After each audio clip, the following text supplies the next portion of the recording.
and good teams are all about players. And at the moment, if you look at Manchester United, they haven't got enough, I was going to say good players, very good players, to be in the Champions League position. And where the water's a little bit muddied a bit is that David Moyes has signed Mata and Fellaini, and they just at the moment haven't done it. So that's been an issue as well, and people have picked up on that. But honestly, generally, if you look at Manchester United, probably in the summer, Jane, needs 6 to 8 players. And it's not just a case of we've got 200 million, whatever the sum is, go and spend it on these players.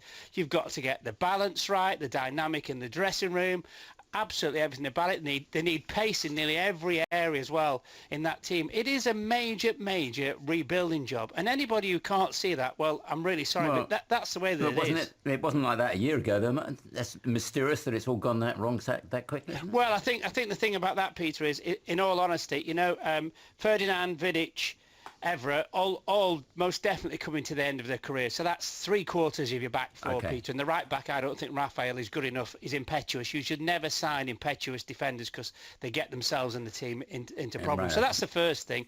They haven't replaced Paul Scholes. I mean, it does go that far back. Other people say Roy Keane, but Paul Scholes was the midfield player that they just can't get anything like him at the moment. So but once you start to look at that, Peter, that is half the team. Okay. So that's why they are in such dire straits. Let's have a quick look at other teams as well. I'm not sure. Graham, you still there? Yes, I am. Yeah, I want to talk about Arsenal and Manchester City, and then when you talk about Arsenal, here we go again. Arsene Wenger. I mean, what do you reckon? You've got to say he's produced football teams which play lovely football, but the fans seem to want a bit more than that, don't they? Well, they do. I mean, and he's changed the face of English football, Arsene Wenger, from when he came in. There's no doubt about that. And the interesting thing about it is that it's not long ago since they had a player sent off, which was their 100th sending off since Wenger's here. And the reason I'm mentioning that is you go back to the Patrick Vieira era. They had players who could look after themselves in that time, and they were strong players. They also had great players. Now, I'm not saying that what they are doing is basically against the laws of the game, but as far as I'm concerned, they don't have that leadership, they don't have that hardness about them that they had when they were winning games. And I think that's something that has to be put right somewhere. But I think Wenger's had a superb time at Arsenal. He's under just as much pressure in a strange kind of way probably as David Moyes is, but David Moyes has to be given the time. I was just listening there to Mark talking. I agree with almost every word that he said. You've got to have time. And the squad at Manchester United, yes, they won it last season, we saw all of that, but the squad is not a championship winning squad. I think most football people would say that. Okay, and actually, before we let you go then, Graham, you can give us a tip for Arsenal and Manchester City. City to win, what do you think? Yeah, I think City, I'm not going to sit on the fence and go for the draw, but I think City will get a win by an odd goal. Righto. I don't know which one of them next to talk about Liverpool, because Jane could give me a prediction for them against Spurs. Go on, let Jane do it, Peter. Yeah, go on then, Jane. What do you reckon? That's great, because it gives me the opportunity to remind everybody of my favourite Liverpool game, which was Liverpool 7, Tottenham Hotspur 0. So what's the laughter for? Well, just your team, Peter, but you're used to nil, so it doesn't make any difference. It's strange that. When she went away about 10 years ago, she was laughing at Spurs. Well, I know, but this could be, well, actually, I don't even want to jinx it by saying. What do you think about Liverpool Spurs tomorrow, Mark? On Sunday, Jane, I think that Liverpool will win. I mean, I'm afraid, Peter, with Spurs, it's the same old story. Just something happens to them at some stage of the season, and they tend to go off the rails, apart from the other year when they managed to qualify for the Champions League. I think the problem with Spurs as well, Peter, I still don't believe they know what the best team is, which when we're talking about near the end of March. They've shopped around a lot, haven't they? Yeah, so that's a problem. Okay. And my only worry, Jane, about Liverpool is that for so long now they've been playing so well, and generally they've been chasing the teams at the top. Now they are amongst the teams at the top. Now quite a few people think they have a really good chance of winning the league, which they do. I just hope they don't tighten up a little bit. I just hope they play the same way, because at times they've been a great watch. They've been everybody's kind of favourite second team, and the number of goals and chances that they created in every single game has been absolutely phenomenal. I mean, you know, at the start of the season, we're all going, if Liverpool finish in Champions League spot, i.e. fourth, absolutely great. All of a sudden now we're talking about the possibility of winning the league. So the manager deserves a great mention as well. Of course, and actually we should, you're right, they are a pleasure to watch, and they weren't really for quite some time. Yeah, all right. No. Okay. That's enough. Thank you very much. Thank you, Graham, as well. Graham, yeah, thanks for your company. Cheers. It's 27 minutes past 5. Imagine playing table tennis non-stop for about the same time as your entire working day, which is in Jane's case about... It's 45 minutes. Oh, an hour. Anyway, and doing it without a toilet break. Daniel Ives and Dad Peter did that. They're trying to get into the Guinness Book of World Records. Here, the historic last few shots.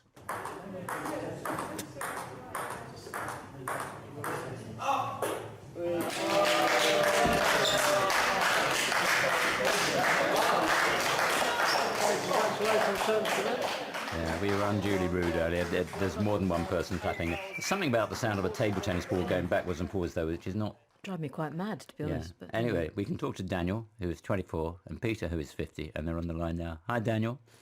Hiya. Yeah, well, crazy idea. So, how long did you practice for this one? Actually, when we first started, we did a couple of hours, so just a few times, a couple of hours. Just make it clear to me. You had to keep the ball in play, as it were, for that long? Did you? Yeah, not miss at all. So literally, can't hit the net, can't leave the table, have to stay on the table every single time. Yeah. So you lobbed it up and down and kept it nice and easy, did you? Is that the way you did it?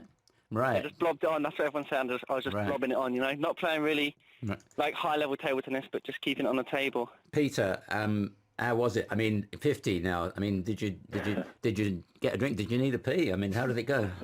No, I managed okay. I was giving Lucas aid, but a friend was passing it, and Jaffa cakes, and it wasn't too bad. Did I hear rightly there that you missed the final shot, or one of you did? Well, I see Daniel was struggling, so I thought I'd put him out of his misery. Yeah. Finish it. I mean, are you actually the better player, Peter? Yes. Hey, careful. Well, are you? I mean, No? I used to be, but Daniel's improved so much now. I can't get near him. Yeah. Right. Can you do all that spinny service stuff then, Daniel? You want to chop the ball and make it jump all over the table? Do you do all that stuff? All the time. Yeah. Well, I train every day. I'm coaching. Right. Yeah, at Bristol Academy, and so. How's table tennis going these days? For both of the question is really because we heard people are playing, for instance, less football. And we often talk about what sports they love. I forget about table tennis. How is it? Is it a big sport these days, or what, Daniel? Yeah, it's pretty popular actually. It's getting a lot more popular because they're doing a lot. I don't know if you've seen, but in some areas of the country, they put like loads of tables in the city. Yeah. Like 45 outdoor tables, and people get involved. Can you play it in the outdoor with the ball blowing the ping pong around, or the ball? Yeah, that's one of the problems to it. But if you try and put a table like behind like a big like room or a warehouse, and it shields the wind. So. Okay, and Peter, Guinness Book of Records, which is nice. There's not many of us make that. I mean, got any other records in sight? Are you going to have another go, make it even longer this time, or or have you had enough? Well, no, I've had enough. That sounded really heartfelt. Yeah, wasn't it? and it was really a bit boring, wasn't it, Peter? I mean, a bit. It was. That's the hardest thing, just the concentration, because you can look away. Or, we had a little chat with each other, but other than that, it was really difficult. Yeah. Yeah. What did you talk about? Do you remember? Well, I said a couple of things, and Dan said I couldn't talk about that because he was live streaming on his site. Right. So what sort of questions did you ask him? Something? I can't remember now. Oh, come on. You bet you can remember. Anyway, well done to you both. I don't know whether you get money for it, but you clearly deserve some reward, and you're in the Guinness Book of World Records. Live streaming. Thanks very much. Thanks so much, guys. Yeah, bye. What's that live streaming stuff? Well, yeah, but just the thought of it, the live streaming of the ping pong match. What is it? Is it? What do you do then with live streaming? Well, it's just live streaming, isn't it? You see it. Well, like us, on the screen there. Oh, God, yes. Are we being quite live possibly. streamed? I hope not. Is anybody watching? I very much doubt it. Is anybody listening? Probably not much after the last half Would you an hour. believe it? It's now 5:31. On digital, online, smartphone and tablet. This is BBC 5 Live. Good evening. Here are the headlines. 5 planes looking for the missing Malaysian airliner have reported spotting unidentified debris after the focus of the search switched to a new area of the Indian Ocean. The findings have yet to be verified by search ships. Gwent police have confirmed that a body found at the Newport Wetlands Nature Reserve yesterday is that of the missing Newport teenager Nida Nasir. The 19-year-old was last seen on December the 28th when she went to put the bins out. Officers say they're not looking for anybody in connection with her death. 11 deaths are being investigated at the Northern Health Trust in Northern Ireland. It isn't yet clear whether the deaths, which include 5 babies, could have been avoided. Dave Lee Travis faces another indecent assault charge. In court last month, he was cleared of 12 sexual offences, but faces retrial on 2 counts on which the jury could not reach a verdict. And just 6% of tenants affected by a change in housing benefit for those with spare rooms have moved house. This according to BBC research. The government had hoped the policy, described as the bedroom tax by its critics, would free up larger properties for bigger families. And the sport on 5 Live. Mike Williams. Thank you, Jane. 3 days on from their 3-0 humbling at home to rivals Manchester City, David Moyes insists he maintains the support of Manchester United fans. As you've been hearing on Drive, though, some supporters have paid to hire a plane to fly over Old Trafford during tomorrow's match with Aston Villa with a banner calling for Moyes to be sacked. Wes Jones is one of the fans behind the stunt. I think some of it stems from the banner that Moyes has got in the Stratford End, the Chosen One banner, where they would say, he's not done anything at the club to deserve that kind of recognition. He's not done anything to warrant that kind of praise yet. So it's a combination of a few things. And I think the rumblings of discontent have started inside the ground as we saw at last weekend's game. Moyes, though, says every dissenting voice drives him on to succeed. Well, all it's done is strengthen my resolve to get the job done right. When I came in, I was driven to succeed, and if anything, it's made me want to do that and prove it even more so. But it does show, and I know that the players are hurting as much as I am, because they've not been used to losing, not been used to being in this position. And they know exactly that the standards we've set in the years gone by, we have to reach them again. Well, 5 Live Sport will have their eyes on the sky tomorrow lunchtime for full commentary of United against Villa from 12:45. Elsewhere, Arsene Wenger says defeat for Arsenal at home to Manchester City tomorrow evening would see his side drop out of the Premier League title race. Arsenal are currently 4th in the table, 6 points off leaders Chelsea. Wenger has also rejected claims by the former Manchester United midfielder Paul Scholes that Arsenal are a million miles from winning the title. Everybody has opinions. People who have managed 0 games have opinions, and we have to accept that. What you live is what you do on the pitch, and the rest is only opinions. We are in a society, we have thousands of opinions today, and some go for you, some against you. You have to live with that. Elsewhere, the FA have overturned the red card given to Hull goalkeeper Alan McGregor in their 2-1 defeat at West Ham on Wednesday. The Scotland international damaged his kidney in a collision with Mohamed Diarmi at Upton Park and is unlikely to play again this season. And Gus Hiddink will take over as the new head coach of the Netherlands after this summer's World Cup. The former Chelsea manager will be assisted by the former Manchester United striker Ruud van Nistelrooy.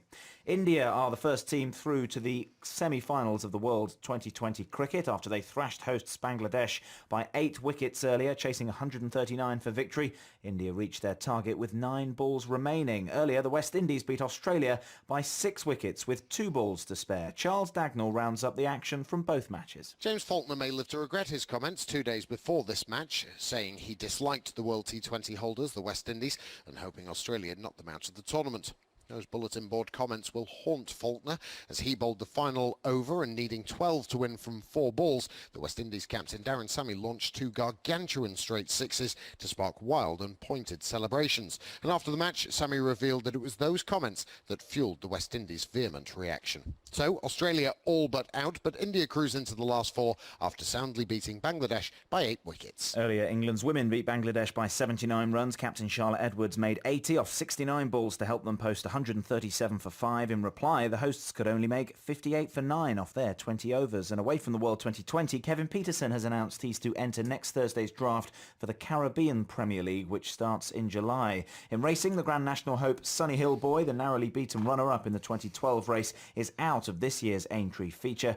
And the Mercedes driver Nico Rosberg beat Ferrari's Kimi Raikkonen to set the fastest time in second practice for Sunday's Malaysian Grand Prix. Third practice is at 4:55 a.m. and qualifying is at 8 a.m. You can hear both of those on 5 Live Sports Extra. 5 Live Sport. Listen digitally or using the BBC iPlayer radio app. For more info, click bbc.co.uk/5live. Where you'll also find our terms of use. Got an email here from Grant saying, really enjoying Jane and Peter, entertaining, double act, etc. Couldn't put my finger on it, just didn't sound quite right. So I went into the bathroom and turned it on to medium wave on the radio, and suddenly everything was right with the world. That crackle, that's what you need. Who's this from? I'm trying to find... Sorry, I've just eaten a chocolate, which shouldn't. It's very unprofessional. Having Peter and Jane back, says this correspondent, like the 32-inch jeans still in the wardrobe. You want them to be okay when you try them, but you know it could be a bit depressing. Right. Thank you. I'm not quite sure. That's the first one that hasn't been entire... We don't want... I like that. I know I like the entirely laudatory one. I don't want any of that kind of reservation stuff. The weather, rain is becoming confined to western fringes of England and Northern Ireland. Temperatures dropping to between 5 and 7 degrees. Tomorrow, England and Wales will see an area of cloud and rain clearing to the west through the morning, giving some hazy sunshine. Scotland will have a cloudy start to the weekend, bit of drizzle for the eastern coasts. Northern Ireland, fairly wet morning, outbreaks of rain, but these should ease through the afternoon. It is, though, going to feel really quite warm. It's going to be quite nice. 18 degrees in the southeast of England, certainly tomorrow. And the travel from Amy. Thank you. The A14 in Suffolk is currently blocked. A lorry's broken down carrying cows, and the cows are currently being removed from the lorry to a transporter. Until that happens, it won't reopen. M40 northbound is heavy. There was an accident earlier at 15. It has been pushed to the hard shoulder. All lanes open, but it's still slowed back to 13. BBC Radio 5 Live is also available through your digital TV. Sky, Freeview, Freesat, YouView and Virgin Media are just some of the ways you can listen. In 20 years, has Peter Allen ever read the news headlines, says Ryan? You have. Once. Yeah, I think it was only once. It wasn't exactly a demand to hear it again. It wasn't a triumph. It wasn't good. It's 22 minutes before 6 now. Right, let's catch up with some of the news, some of it somewhat depressing. I feel police in Gwent have confirmed that a body found in Newport is that of a missing teenager called Nida Nasir, a 19-year-old, disappeared nearly 3 months ago. After going to put out the bins at her home, David Grundy has got more. So what have we heard from the police, David? Peter, Gwent police have just told us that they can confirm, as you just said, that the body discovered at the Newport wetland site, not far from the city centre, is that of the missing teenager, Nida Nasir. As you said, she went missing from her home on Saturday, the 28th of December, when she was putting out the bins. Her body was discovered about 10 o'clock yesterday morning on the estuary side of the seawall at the wetlands site in Newport. What police are saying is that the initial post-mortem has yet to be concluded, and at this time her death remains unexplained. We have had a statement from Superintendent Mark Warrender, who's the policing commander for Newport, who said it's an extremely tragic case and his sincere condolences remain with the family. He said that yesterday's discovery was a very sad development for him and the investigative team, who remain committed to finding Nida since the night she was reported missing by her family. And he finishes the statement by saying, "We continue to support them at this dreadful time, and on their behalf, can I please ask that they now be left alone to grieve?" Yeah, indeed. Can you tell us a little bit more about Nida before you finish? Oh, well, she was last seen at her home in Linton Street on the 28th of December at about 8 o'clock. She was putting out the bins, as I mentioned. Now, her family in that time have made several public appeals for her to return home. They say she was depressed before she went missing and believe that she disappeared because the family's asylum seeker status prevented her from attending university. They'd sought asylum after coming to Britain from Pakistan 5 years ago, but that application was turned down a year ago. They have since appealed. Since Nida disappeared, police have investigated hundreds of lines of inquiry and taken more than 100 statements, more than 50 calls reporting possible sightings across the UK. But this development this afternoon appears to suggest that her body has been found about 4 miles away from her home in Newport. David Grundy reporting. 5 Live Drive. Officials have confirmed that 2 people in England have contracted tuberculosis from domestic cats. 9 cats were infected with TB in Berkshire and Hampshire last year. But Public Health England says the risk of a human getting the disease from a cat is very low.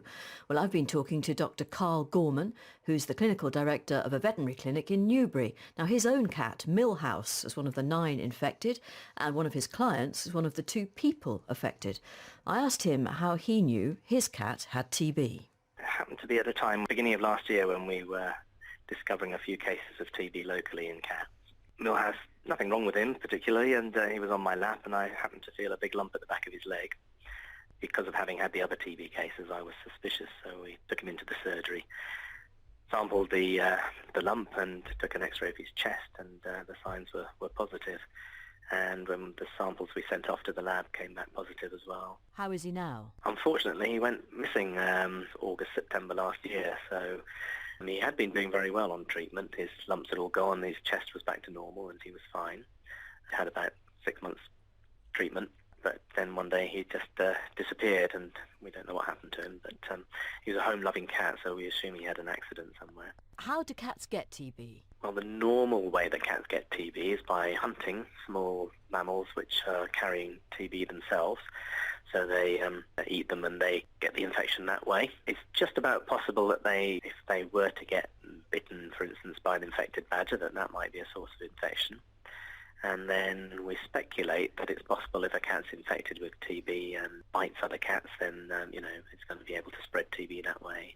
Were you at risk from your cat? At the time, we took a lot of advice so that we could advise our clients as best we could, and spoke to public health and spoke to the TB clinic in Reading, and the advice we were given at the time was that yes, there was a theoretical risk, but that there hadn't been a recorded case of a cat passing TB to a human. So when we were advising people, we were able to say, look, you've got to take it seriously. There is a risk of passing it to yourselves. You seriously ought to consider whether or not to treat a cat or to have it put to sleep on sort of health grounds. However, we were able to say then that in spite of all that, there haven't been any cases of transmission. But of course, the latest news does change all that. In fact, it was a client of yours, wasn't it? A human client? Yes, it was. The case was only slightly different in that my cat and a few of the other cats didn't have open sores or wounds, whereas this was one of the cats that did have a non-healing wound, and so it was spreading quite a lot of the organism discharging from that wound. So potentially it was passing more of the TB into the environment, and so more chance of contaminating a person. What do moggy owners do? Is it necessary to panic? Are there any precautions we should all be taking? Well, I think we shouldn't panic because although it's concerning, it's still very, very rare. Number one, it's very rare for cats to get TB, although they do. And number two, this is unique for a cat to have spread TB to people. Having said that, it has happened, and now that's got to be, on our agenda. I think vets everywhere now need to taking that into consideration. If they find that a cat has got TB, then they're going to have to take this latest news into account when they're advising the owners.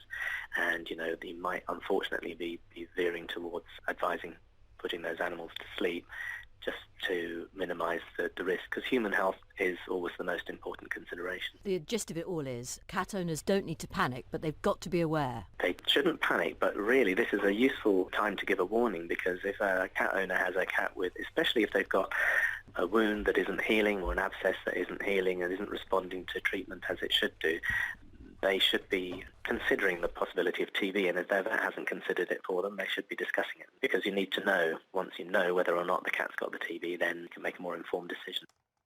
That's vet Dr. Carl Gorman. Rebecca Brooks' husband has told the phone hacking trial the couple were appalled and disgusted by revelations that Millie Dowler's phone had been hacked. Charlie Brooks says the former News International chief executive was paranoid about what he called the killer photograph, which would show her being handcuffed and arrested by police. Home Affairs correspondent Tom Simons at the Old Bailey. What more did he say about the hacking of Millie Dowler's phone? Well, Peter, he said that at one point in July 2011, they gathered at James Murdoch's house, and the conversation, he said, ranged from "this is too awful to be true, this cannot have happened," but the feeling that there was so much accuracy in the reporting of that, apart from one fact, that it had to be taken very seriously. And that one fact, of course, was had the paper's journalists deleted Millie Dowler's voicemails, creating that false hope situation we've heard much about for their parents.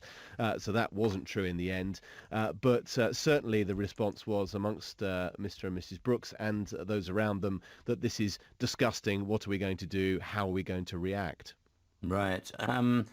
He's accused of hiding these two laptops. So what was on them? Yes, this is one of the key allegations he faces, that he took these two bags containing two laptops and put them behind the bins in the car park beneath his house. And so today he was asked by his barrister what was on the laptops, and he said one of them contained the manuscript for his second novel, which was a novel about an art theft. and he said he was going to need to have to work on this book, which was called Switch, and other drafts which he had written were also on that laptop, and he wanted his laptop to refer so that he could refer to the changes he'd made over the year that he'd been writing this novel. And on the other laptop, he had 4 ideas for other books, and he said that was quite important that he had access to them too.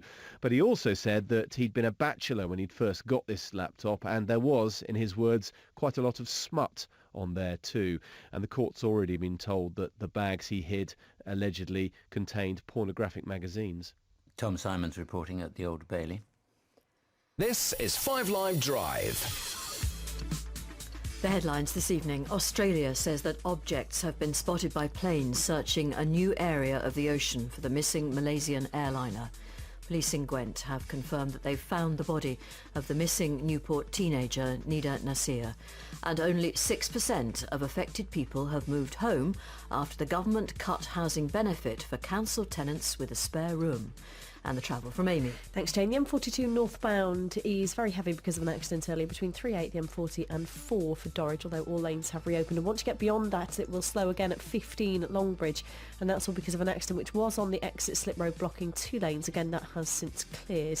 Gloucestershire, the M5 is heavy both ways, 11A at Brockworth through to 12 at Quidgley. And that's because of roadworks. The M1 northbound is stop-start just with the sheer weight of rush hour congestion between 12 at Flitwick and 14 for Milton Keynes. Suffolk A14 is blocked both ways. A lorry carrying cows has broken down at junction 51 at Needham Market, and they're being transferred into a transporter. And Merseyside, the A551 Leasowe Road is closed southbound in Wallasey. There's a gas leak affecting the road. It's closed between Wallasey Village and Perrin Road. Amy Clues, 5 Live Travel. It's hard to keep on top of what's happening in the world around you, so 5 Live have created a new way of keeping up with the best moments and the biggest stories with 5 Live in short. Wherever you are, whenever you want. For the latest news, interviews and sporting highlights, go to 5 Live in short. Available now on the 5 Live website. bbc.co.uk/5 Live. Well, 5 Live Sport this evening is with Dan Walker. He's here from 7 o'clock. A full preview of the weekend sport, of course, including interviews tonight with Raheem Sterling of Liverpool and the former Arsenal player Robert Pires. That's a little bit later. Declan Curry's back with 5 Live Money. Declan? Yeah, some of Britain's biggest financial institutions have seen hundreds of millions of pounds wiped off their share values. The reason? It's a follow-on to a story we were talking about on 5 Live just this morning. A new investigation by the city watchdog into financial companies. It's going to investigate the sale of 30 million insurance and investment policies since the 1970s. The key questions, Jane, are these: were customers overcharged, and do the companies make it too expensive to switch our cash to alternative investments? As a result of that announcement, shares in financial companies that specialise in pensions and investment products have fallen sharply today. Resolution, which owns French Provident, down 7%. Legal and General, down 3%. Aviva, the old Norwich Union, down nearly 3%. And the Prudential, down around 2.5%. Despite that, though, Jane, the index of our 100 leading shares was up on the day, 27 points higher at 66.15. Right, and more evidence, it would seem, of a 2-speed housing market. Yeah, you'll have heard a lot of economists warn that this government scheme to help people with limited savings get a mortgage, Help to Buy Part 2, as it's known, is causing a boom in house prices. Well, today the Land Registry, the official government record of all property purchases in England and Wales, put some scores on the doors. They are these: house prices in London up nearly 14% this year. House prices in the northeast of England down 1.3%. Kate Faulkner, independent property expert, good evening to you. Good evening. Is this just delayed reaction? London rises, revs up first, and then the rest of the UK follows? Or is this London actually having a bubble? Well, I think it's definitely, you're quite right, London is rising. London led us into the recession, so prices started falling there first, and it's very typical that they start rising there first. What I try and understand is, well, what's normal? So normal Greater London prices that you've just quoted in Land Registry figures grow at about 11% a year. So we are seeing it tipping over a little higher than it would do normally over the last 13 years. But I think a lot of this is pent-up demand from the last 5 years when only half the number of people have been out to buy a house. Well, you're saying that London prices tend to rise 10% year after year after year. Yeah, so if you took the price of a house in London, Greater London today, on average... That's lunacy, isn't it? Average is always quite... Sorry? That's lunacy, isn't it? Well, if you think about it, we have a very strange situation in London in that there is always going to be higher demand, really, than there is supply. And what we have at the moment is huge amounts of cash coming in, not just from people who already own houses, but you've got a lot of first-time buyers that would have bought 5 years ago who've had 5 years to save. And what's happening in their market, and so the sort of 250, 300, 400,000 market, is they have been saving for a lot longer than they would do normally, so they can afford, bizarrely, to pay more for a house. That means the next people get more for their house, so they can get more for the next one. And as long as they're remortgaging all the time, it will fulfill itself to just keep rising. Meanwhile, the figures for the rest of the nation, down, house prices still falling in the northeast of England. You could use that to suggest that actually a scheme to help people buy their first property is very much needed. Oh, absolutely. And when you actually look at the figures, I mean, I think the most successful scheme or area for the scheme, certainly the second scheme, so not new build for an existing home, is actually Scotland. And we're not seeing huge rises there at all. So we can't find much of a relationship between house prices going up or down and the influence of Help to Buy. And it's so tiny anyway, that's not really happening. Northeast is very interesting because, of course, one of the issues there is they're not having much population growth, unlike London. So you don't have as much demand pressure, as well as the economy not necessarily being so strong. So there's not the sort of forces to drive prices up as much as there are down south. So actually talking about a nationwide housing market is just a fallacy. Well, it's not, yeah, absolutely. I mean, we're talking regions as well. And I can tell you in London, you've got, 32 boroughs. You've got places like Bexley and Barking and Dagenham, again, two of the most successful areas for Help to Buy. Their house prices still haven't reached 2007 levels. So even in London, we're seeing 32 different markets reacting, some really great, some not so great, and that's reflected around the country. I mean, when I'm looking, I've just been in Birmingham at a show today, and I've just been presenting house prices for some of the new builds that were there. They sold for less today than they did back in 2000. All right, Kate, good to talk to you. Thanks very much. That's Kate Faulkner, the independent property expert. Colin Patterson's in the studio, and he's been doing his Kate Bush moves, which are pretty good, aren't they, Jane? Very balletic. Like music and movement from the 70s. Shame this is not telly. Anyway, she hasn't performed live for 35 years, and today tickets for the latest tour sold out in under 15 minutes.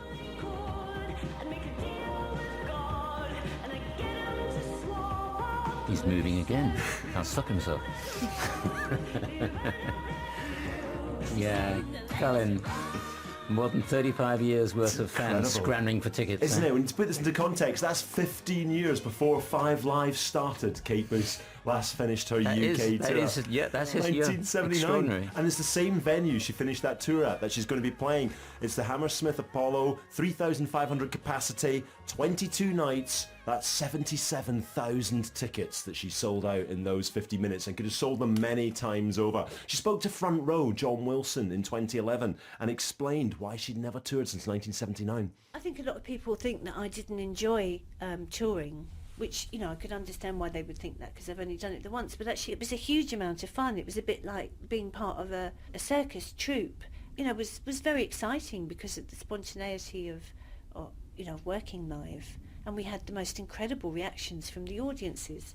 But I suppose not long after that, I started to become very involved in the production process of making records, and that kind of took me off into this other sort of creative process. Extra dates as well on this week? Yeah, they added an extra 7, so it went from 15 to 22. And Peter, I think you'll like this. If you still want tickets, your best chance, if you go on the website, occasionally a hospitality ticket is popping up. That costs £450, and when you arrive at the gig, you get presented with a hamper, which contains salmon pate, poisson Caesar salad, prawn salad with pistachio couscous, and finally, a bamboo cone of chocolate and caramel dipped berries. That will be the ultimate Kate Bush experience. What kind of couscous was it? Pistachio couscous. Can't stand pistachio couscous. That'd give you a terrible tummy ache, wouldn't it? I suspect that. No, not for me. Thank you. Thank you very much, Colin. Well, you may have noticed Pistachio couscous. that 5 Live is 20 today, and we hope you've enjoyed everybody going on about it. And the last week of musical chairs with Peter popping up everywhere. You turn the radio on and there he'd be. There was no escape. We were both here at the very start, so we thought we'd treat ourselves, certainly, to some of the highlights from day one, March 1994. Good morning. Welcome to a new network, Radio 5 Live. News and sport from the BBC, 24 hours a day. It's 5 o'clock on Monday the 28th of March. I'm Jane Garvey and this is Morning Reports. Good morning. I'm Peter Allen. It's Monday. It's 6 o'clock. These are the headlines. At least 30 people have been killed by wild storms in the American South. In sport, Aston Villa and Manchester United's dream of the treble. England's cricketers are on top after 3 days of the third test against the West Indies in Trinidad. John Major and his cabinet are facing a tough dilemma over Europe this morning as they consider a compromise deal on the issue of voting rights. And if there is delay, it will be because certain other member states, 2 in particular, have taken an inflexible and a doctrinaire line. Morning, and the race meeting today at Hexham is off. That's because the ground at the Northumberland track is waterlogged. You're listening to the magazine on 5 Live with me, Diana Medill. A new newspaper is launched today. It's called The Asian Age, based in Delhi and Bombay, but using the latest satellite technology. It'll be published simultaneously in London. You're listening to Roscoe on 5. This is the new way to spend your afternoon. It's great to be here on day one. And coming up, the mad cow row. Farmers fighting back against the German beef ban. If they won't take our beef, we won't take their cows. Our beef's better than theirs, and I think they know it. 5 Live, the joint is jumping. Now, just in case you hadn't realised it, you're listening to 5 Live, the BBC's 24-hour national news and sport network. Launched at 5 this morning amid a blaze of publicity, hosts of stars and the popping of 1,000 champagne corks. The BBC's Managing Director of News and Current Affairs, Tony Hall, was assuring journalists they'd find 5 Live compulsive listening. It'll grow on people, and they'll wonder how on earth they lived without it. New network, same format, live football commentary, and neither of tonight's combatants have won a league game since New Year's Day. I'm John Champion, and this is Champion Sport, which tonight concentrates on the Premiership football match at Bramall Lane. It's Sheffield United against West Ham. And welcome to 5 Live's first football commentary, and as we put on our new kit, we await tonight's match. West Ham do look a bit shaky. Well, here's the first shot at goal, and it's gone in! First shot at goal from West Ham, and it's scored by their midfielder Ian Bishop. 25 yards out, maybe a little bit more. He took aim, put his head down. Kelly got a hand to it, but he couldn't push it round, and that's a dream start for West Ham. Well, that was the first ever goal on 5 Live, but West Ham smiles were not to last. Oh, yes. You could be a sports reporter with language like Certainly that. read a script. Oh, they yes. went on to And lose the match 3-2. That's very good. Thank you. You can listen to an hour-long special which tracked all our key moments over the last 2 decades. Are you beginning to get bored with this? I don't think so. No, it's just about all over anyway. Dear Jane and Peter, I have to say one of the funniest things I ever heard on Radio 5 Live was when Jose Antonio Reyes left Arsenal because there wasn't much to do in the evening in London. And Jane said, well, Sainsbury's is open till 11. I mean, if he'd hung on, you would have been, 24 hours Sainsbury's, wouldn't there? I remember you being asked by our then programme controller to do some blue sky thinking about the future of 5 Live. Anything you want, she said, just, Jane, tell me what you think should happen in the future. And Jane thought for a moment and said, a cup of tea before the programme will be nice. Oh, yeah, the hospitality trolley. We never did get one. No, well, not after that. Remember the size of Terry Wogan's? Yeah. It was huge. You had croissant, you had fruit. Anyway, enough of that. Coming up on 5 Live. It can't have escaped your notice by now that 5 Live is 20 years old today. We hope you've enjoyed the last week of Musical Chairs. Don't worry, we'll shut up about it all very soon. But as we were both here from the start, we thought we'd better hear again some of the main moments from... Oh, I'm reading the wrong bit here, Jane. You are. Yeah, you're meant to be saying, who does better at university, students from state schools or private? You might be surprised by the latest findings. And as 5 Live hits 20, the Director General of the BBC, Tony Hall, drops in to say bravo. Oh, God. And the best live sport. This is BBC 5 Live. I'd like to take complete responsibility for that. Yeah, I was on message there. Totally unprofessional. Good I do evening. apologise. Yeah, good evening. 6 o'clock on 5 Live. This is Drive for one last time. You're probably welcoming that by now. Jane Garvey and Peter Allen. And the headlines. 5 planes searching for the missing Malaysian airliner have spotted debris in a new area of the Indian Ocean. In sport, all eyes on the sky at Old Trafford tomorrow as Moyes insists a flyby protest by fans won't distract United against Villa. And to keep up to date with the latest news and sports stories, go to our new In Short section on the 5 Live website, wherever you are and whenever you want. This is BBC 5 Live. Planes have spotted debris in the hunt for the missing Malaysia Airlines plane after the search area shifted 700 miles closer to the Australian coast. 5 aircraft from Australia and New Zealand reported seeing multiple objects of various colours. Flight Lieutenant Josh Williams of the Royal Australian Air Force was on one of the flights. The objects are very distinctive and definitely man-made objects. Just using our basic analysis there from the guys down the back, the fact that they're floating also is a positive sign. We are unable, however, to determine whether they are wreckage from the aircraft. Gwent police have confirmed that a body found in Newport yesterday is that of the missing teenager Nida Nasir. The 19-year-old disappeared nearly 3 months ago and was said to have been depressed. Our reporter is David Grundy. She went missing from home on Saturday, the 28th of December, when she was putting out the bins. Her body was discovered about 10 o'clock yesterday morning on the estuary side of the seawall at the wetlands site in Newport. What police are saying is that the initial post-mortem has yet to be concluded, and at this time her death remains unexplained. The Chancellor and the leader of the Labour Party have been wooing members of the Federation of Small Businesses at their annual conference in Manchester. Both concentrated on how banks treat small firms, with George Osborne saying he wanted funding applications to be automatically passed on to other lenders when banks turn them down. Others, particularly some of these new banks, new entrants into the market, have a chance to pick up that loan, pick up that investment and go with your ideas. Ed Miliband also promised action on lending and said Labour would put small businesses at the centre of government decision-making. Our Labour government will place a US-style small business administration at the heart of government, making sure on the major decisions that affect you, like public sector procurement, which I know is still a huge issue, you have a voice and a seat at the table. A BBC investigation suggests the government's controversial changes to housing benefit have failed to free up under-occupied homes. The government had hoped that cutting the housing benefit of claimants with spare rooms would free up large numbers of bigger properties. The Shadow Employment Minister, Stephen Timms, spoke to Drive. The policy isn't freeing up many larger homes, but it is causing a great deal of hardship. Over a quarter of those affected now in arrears, and some of them being evicted from their homes. I think it's absolutely clear it should be scrapped now. The government says the changes have saved £1 million a day. The Director of Public Prosecutions, Alison Saunders, has acknowledged that the Crown Prosecution Service made a terrible blunder when an administrative error led to a convicted mafia boss being let off the hook. Prosecutors failed to serve Domenico Randacori's lawyers with the papers for an appeal against a decision not to extradite him.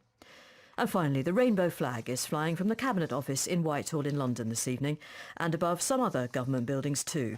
The flags will fly over the weekend to mark legislation allowing same-sex marriage, which comes into force from midnight tonight.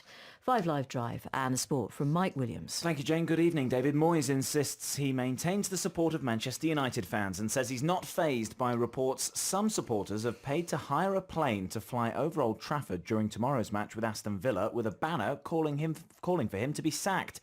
I've heard of it and what they're saying about it, says Moyes. People can do what they want. They're entitled to do that, adding, everywhere I go, I get great support from Manchester United fans.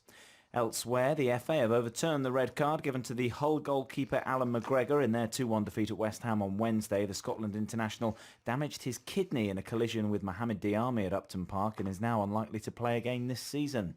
India are the first team to qualify for the World 2020 semi-finals after thrashing hosts Bangladesh by 8 wickets earlier. The West Indies beat Australia by 6 wickets with 2 balls to spare in the other Super 10 match in Dhaka. England's women beat Bangladesh by 79 runs with captain Charlotte Edwards making 80 off 69 balls. Kevin Peterson, meanwhile, has entered next Thursday's draft for the Caribbean Premier League, which starts this July.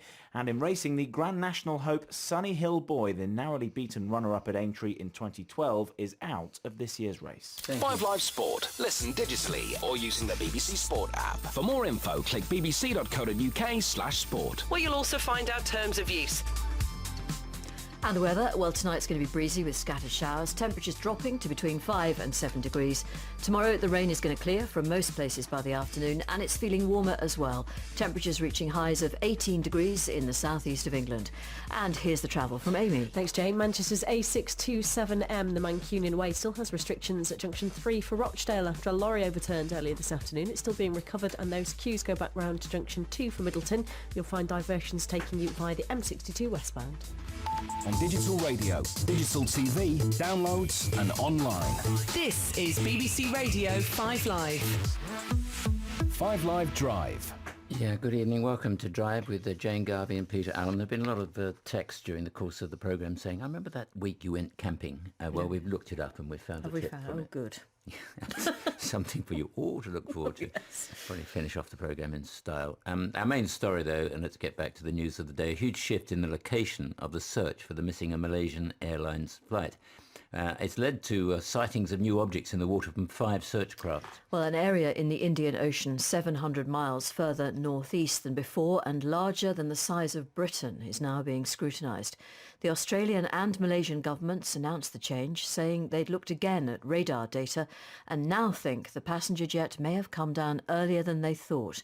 Martin Dolan is from the Australian Transport Safety Bureau. This continuing analysis indicates the plane was travelling faster than was previously estimated, resulting in increased fuel usage and reducing the possible distance it travelled south into the Indian Ocean.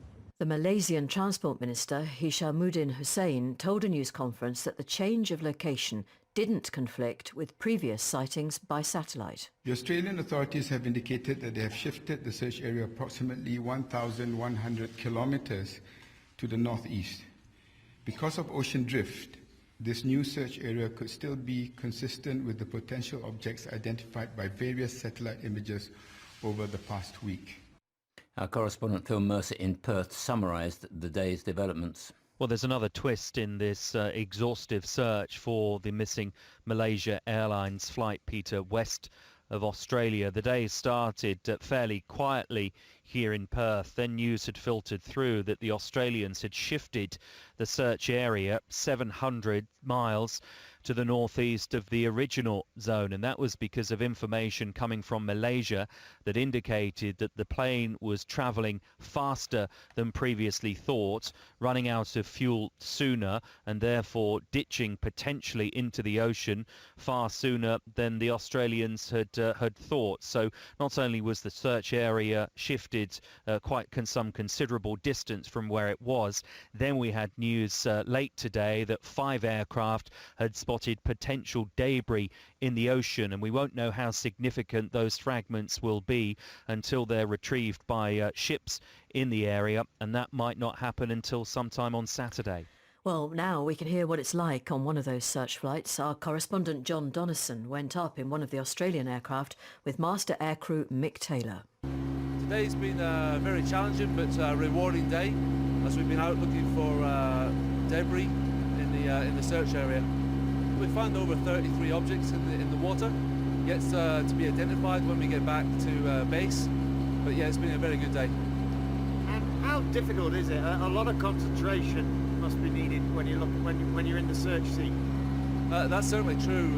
There's lots of objects around that are like birds, waves, watercress, and in between that we have to find all the different objects that we're looking for and try and identify them from a height of between 500 and 1,000 feet. And do you have to take a break? I mean, it must be hard on the eyes. What we try and do is rotate the operators. We do approximately 20 minutes each, looking out of the windows at the rear of the aircraft.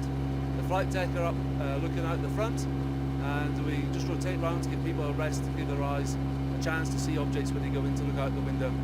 And I think for people watching, listening at home, it's difficult to get a sense really of just how remote this is. I mean, you couldn't really get much more remote.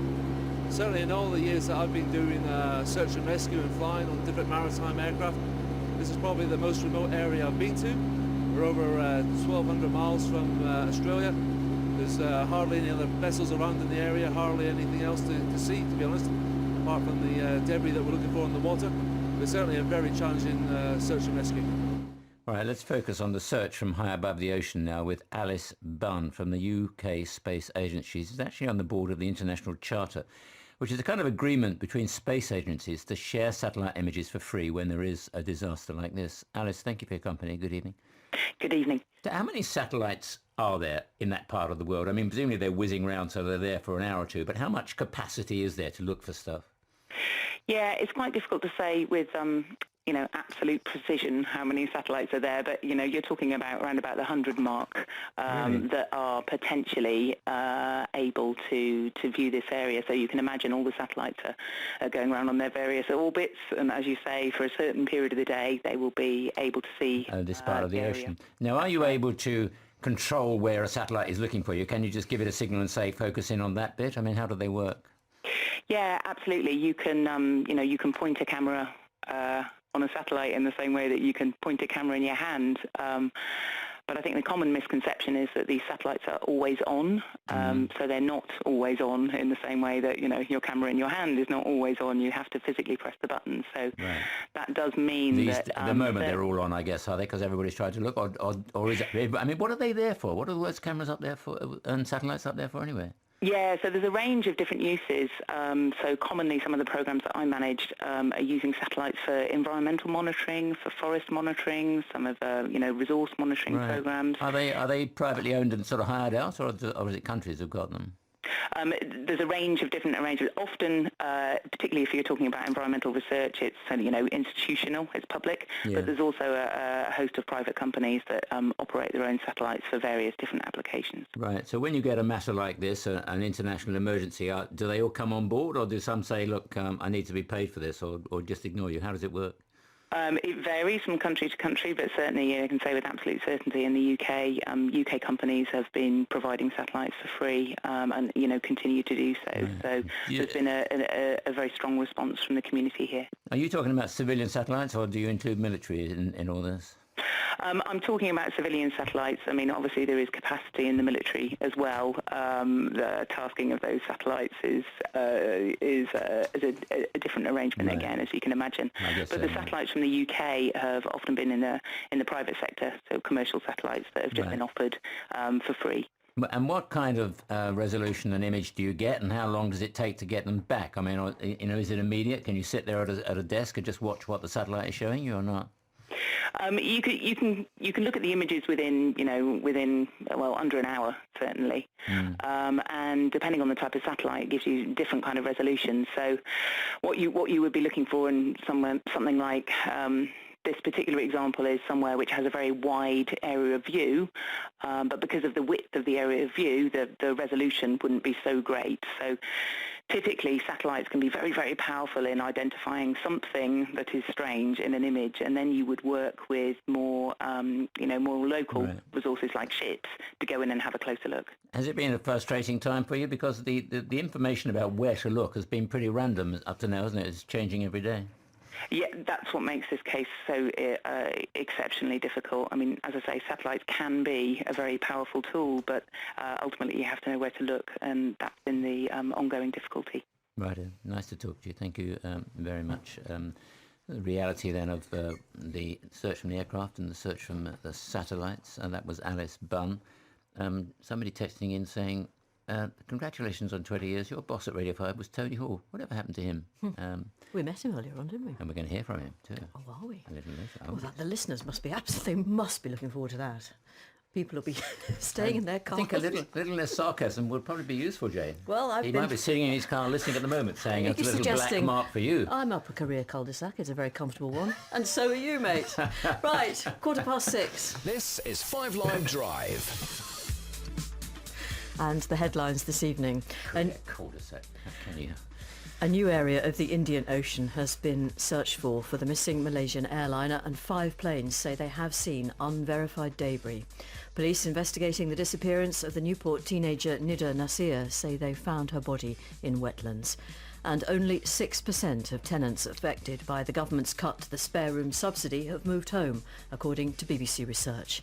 Amy Clues with the travel. Thanks, Jane. The M4 westbound is slow because of an accident which has just been pushed onto the hard shoulder between 44 and 45. Congestion is back to 41 at Baglan, although all running lanes have reopened.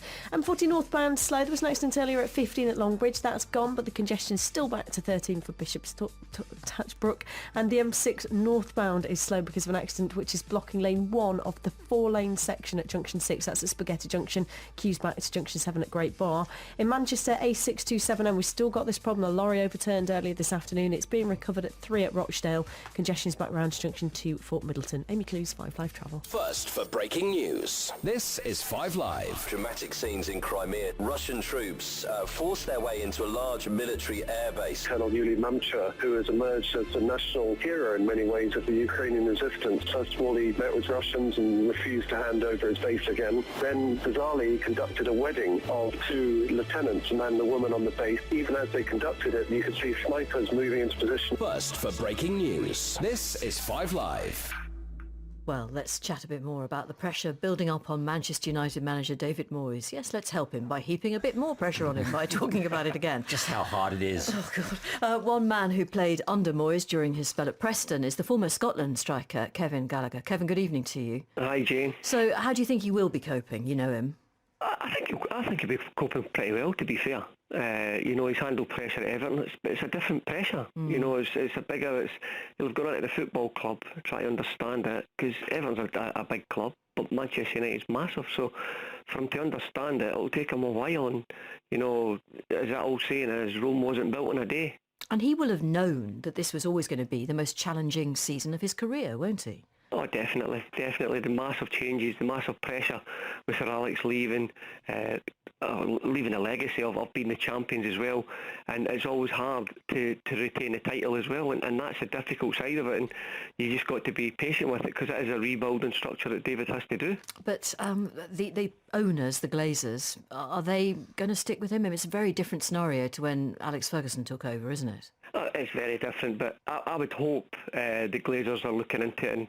And I believe, they've put the trust in Sir Alex to choose the right man, and I still believe personally, having worked under David at Preston and what his beliefs, once the players really buy into his philosophy of the training, because it's all different for a player when you have a new manager, and his philosophy in the training and things like that, if they pick it up, he could be the guy to carry it forward, but the players are the ones that have got to buy into his ideas. Yeah, I mean, there is quite a powerful presence of former and indeed current in the form of Ryan Giggs on the sidelines there, indeed in sort of coaching roles. I mean, is that a real help, or do you think that might be something of a hindrance? No, I think it's a help. I'm one for him having ex-players in there that know the football club. The thing that surprised me, I knew David would probably take his own men in as he'd done, but I thought he would have possibly kept Mickey Phelan on, Rennie Moulenstein on for a while longer to get the real understanding of what Manchester United was about, found spaces for his men, and then eventually the guys would know that David wants his own men in once he settled and got his feet under the table, and that was a bit of a shock for me when you lose these guys, because you're going in and you're relying on Ryan Giggs, you're relying on Phil Neville and his old memory of what Manchester United was like to relive that again in the playing basis. Right, nice to hear from you, Kevin. Dan Walker here with 5 Live Sport. Good evening. Actually, a lot of managers, I was thinking that all these managers under pressure, and the poor old Sam Allardyce, he was booed the other night even when he won, so that seems very rough. I think he turned around and he acknowledged the crowd, and then all of a sudden they're booing. Oh, and we just won a rather important game. Yeah, he had to spend most of half time telling the players not to worry about what the fans were shouting at them. So you think that's right? That's what he said. Yeah, there are managers under pressure, and on David Moyes, I think that the one, we'll talk about it again tonight, and as you said, Jane, heap more pressure on him, but I think it's interesting that he says things that I don't think some fans expect ever to come out of the mouth of a Manchester United manager, like we'll do the best that we can, or we hope to be as good as Manchester City one day. It's not the sort of thing that fans who are used to winning everything expect to come out of the mouth of their manager. We'll hear from Arsene Wenger as well on a potential new deal, and Perez on the lack of English leaders at Arsenal. Raheem Sterling, he of Liverpool and England, all sorts of rumours about the fact that he's got 8 children by various different women. He's going to set the record straight tonight. He says he's got 1 kid, and that reputation is completely blown out of all proportion. So we'll hear him talking very honestly about his own life, both on and off the pitch. Richard Scudamore, the Chief Executive of the Premier League, what did he really say about Manchester United? He tells us the full quote tonight, and also very interesting on the future of technology in football. We've got AP McCoy, gymnastics, tennis, Formula 1. I'm not sure if you're aware either that it's actually the 20th anniversary of Five Live. Is it? Yes. Mm. Did you know that? Yeah. You're just about old enough to remember the first part of it. I think I was doing my GCSEs. Yeah. Sorry, everyone. Hurry up. Sorry, Jane. Did you pass any GCSE? Just about, right. yeah. We have struggled with my German. We have we do a beast each week, which is a difficult football question at 7:30, and it's related to the 1993-1994 season. So we are. That's our little doffing of cap to the 20 years of Five Live tonight. Thank you. Oh, I need to tell you who's on. Yes. Jonathan Northcroft of the Sunday Times, Pat Nevin, and also Stokes Jonathan Walters. We shall be with you from 7 until 10 tonight. He sounds very bright and young, doesn't he, this young man? No. I instinctively gone off him, actually, having heard how young he is. There's nothing I hate more than young people down so. I shall leave the studio. It is. I do get people. I work now with people on Woman's Hour on Radio 4 who say to me, "Oh, I listened to you when I was at school." And I think, dude, shut up.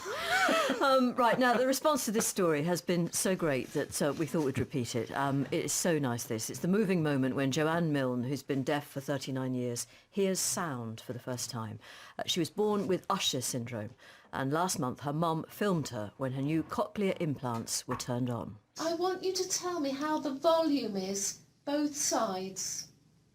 January, February, March, April, May, June, July, August, September, October, November, December.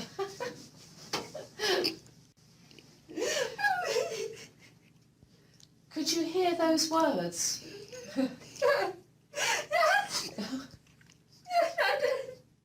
Well, earlier on Victoria's show here on 5 Live, Joanne was asked questions by her mum, Anne. How did you feel when you heard for the first time? It was just the most emotional experience I've ever had. Amazing, it's just been life-changing. I'm in shock there, I can't stop crying. What do you think of my voice? Well, we all sound very jolly, and I'm starting to realise that everybody sounds different. And hearing my niece, who's only 4 years old, and I heard her voice yesterday for the first time. Yesterday was so emotional. And I'm going to start crying again, but I didn't realise how beautiful a child actually sounds, like the innocence in the voice is just absolutely beautiful. That was Joanne Milne talking there to her mum, Anne, and that was first broadcast earlier on 5 Live with Victoria. Yes, I've heard it several times, and each time it's as affecting as ever. I've been told there's another tape there. Is right? there? Yeah, Right. so actually, it was you should do this because you spoke to her, didn't you? I did. Let me just... Carmen Burton's daughter, Natalie. Yes, I know that, Peter. I'm just, I had to go for remedial mouse training once. Yes. Well, I was just struggling with it there. Right. Carmen Burton's daughter, Natalie... Seamless, that's perfect. Good. Carmen Burton's daughter Natalie was fitted with cochlear implants when she was 3, and she is now 20. And Carmen is now trustee of the Cochlear Implanted Children's Support Group. And she told me earlier that she's helping quite a number of families with similar conditions. Yes, we've got over 1,000 families on our caseload, yeah. We support them, yeah. Goodness me, what was it like for you listening to that? Very emotional. I could almost cry now. I'm not surprised. And Natalie's reaction at Switch On was very, very similar. She'd never heard anything at all, even with hearing aids. An aeroplane could land behind her and she didn't hear it. She wouldn't hear it. And when she was switched on, she signed noisy and pointed to her ear and then cried. She must actually have been petrified, presumably. I think that's what it was. She'd never heard anything before. We tried to explain what noise is, let her feel vibrations and things, but it's impossible to explain something that you don't know. But I will say, by the afternoon of that day, once it had been activated, the volume was turned down slightly.